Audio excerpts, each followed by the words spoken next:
2 hours ago, at the time of recording this, Araki dropped this image, which shows a Year of the Lucky Rabbit New Year celebration post, while also foreshadowing JoJo Lands, and with this character being shown in the rabbit, which literally just says the JoJo and has a side shot of what the character might look like.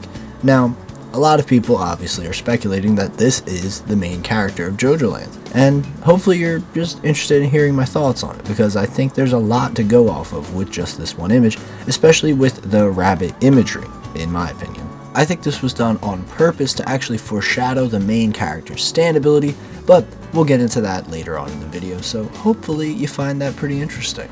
Now, I'd say the longest running theory for who the protagonist could be is pretty obvious, and it is the Josuke Yasuo child protagonist idea, since the entirety of Part 8 had a huge focus of Josuke and Yasuo's relationship with one another. Having their child be the next character makes a lot of sense.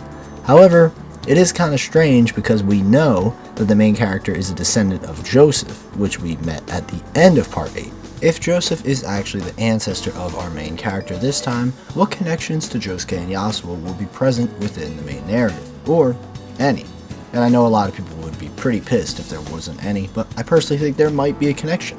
And I think this is already showcased in the main character's design, with having hair clips that are incredibly similar to Yasuo's, but instead of them being balls, they are star-shaped, which is obviously fitting since they are the main Joestar of the part, presumably. I've seen a lot of people also speculate this, but I feel like it's more a joke than anything, that the main character of Part 9 could possibly be the Flashback Man, and I know the Flashback Man is a huge meme in the JoJolian community, one of the biggest Araki forgot moments I would say in the entire series, but if Araki does somehow tie the Flashback Man to possibly be the Future Man or something absolutely insane, I think it would be pretty funny, like, I'm not gonna lie. And I think it would be very, very interesting if there is going to be some timey-wimey universe shenaniganry, like I personally think is going to happen in Part 9. And we're going to get into that actually right now. Now, for those of you who have not seen my JoJo Lands Mega Theory video, obviously some things are a bit different now. One, we don't have twin Joestars, at least from what we know. And two, this doesn't seem like a Shizuka surrogate because honestly they look like a guy, but it could be a girl, who knows. So I want to get my thoughts out immediately on some of the things in that theory that are actually amplified by the imagery from this picture. However, the main concept behind the theory was that we would return to where the story began, which is the start of everything, the Joestar Mansion in England. I think it would be a really cool way to tie everything back to the beginning of the story, because I personally believe this will be the final part of JoJo. Hopefully I'm proven wrong, I do love the series to death, so I think we might return there. With the idea of this being Joseph's descendant, and the idea of the Lucky Rabbit imagery, and the idea of returning to Phantom Blood, I feel like there's one very strong connective theme here, which is the theme of luck.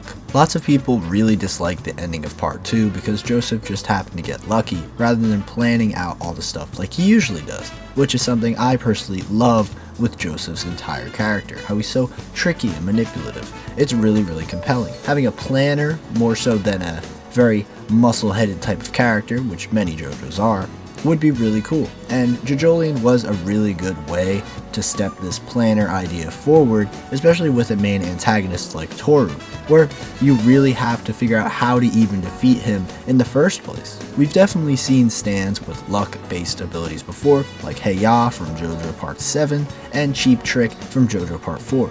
Both being good and bad respectively. But I think having a stand that literally changes the luck in the favor of the main character would be really interesting, or possibly altering the luck of other people.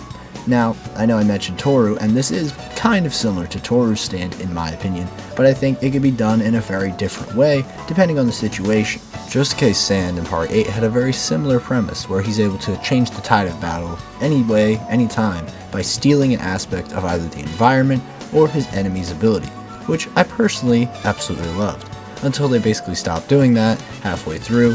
Oh my god, why? And with a series that's always been associated with the words Lucky Land, how fitting would it be for the final part of this entire series to be having land in the title and having a main character with luck as their ability.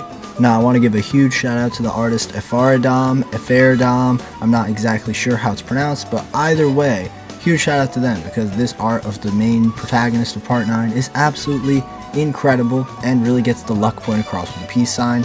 Link in the description below.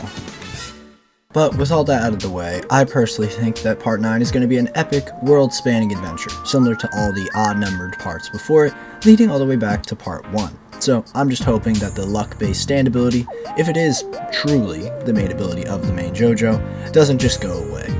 But with that, hopefully you all enjoyed this video. This is a lot of me just rambling about this main character, who may not even be the main character. Maybe it's just a fun design Araki drew, but I kind of doubt it. So, thanks for watching, and before I end the video, I just want to say thank you so much to anyone who supported the channel over the past year, since it's the last day of 2022 when I'm recording this. And at the start of the year, we had around 500 subscribers, and just recently we hit over 2,000. So the support has been absolutely immense, and I can't thank you all enough. And with that, I can't wait to start 2023 with a bunch of great content, and especially so, Part 9 coming out next year. The hype is so real, and I cannot wait to read the part with all of you. So with that, thanks for watching, and have a good one.